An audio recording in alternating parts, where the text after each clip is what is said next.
What's happening is in the past hour or so, we've had a bunch of pro-Russian militant groups showing up basically in front of the Capitol and taking the place of the police, which had been all morning forming a tight security cordon around the Parliament building presumably to protect it. As you mentioned, that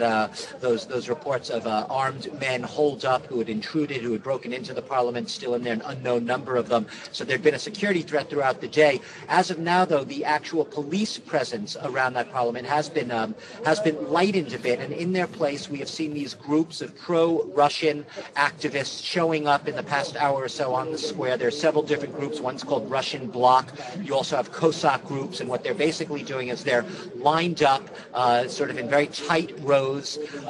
all together, and they're not letting anyone approach the Parliament building. They are now sort of the self-appointed guardians of the order around Parliament, and there are lots of Russian flags there, lots of Russians basically gathered, a lot of curious people trying to figure out what's going on, because as far as the that probe you were speaking about into the incident at the Parliament, and not just the Parliament, but other government buildings here, including the regional government building, it's not quite sure who is inside, how many people are inside, and what side they support in this standoff between pro-Russians and those who support what's been happening in Kiev. So there's still a lot of uncertainty at this hour, a lot of unknowns, but what we can say is that it's still a rather tense situation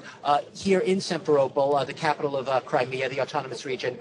with still a police presence, though slightly lower than what we saw this morning, and lots of pro-Russian groups gathering together here to support what they say they want to be their own Crimea that is not given the law or read the law by the new authorities in Kiev.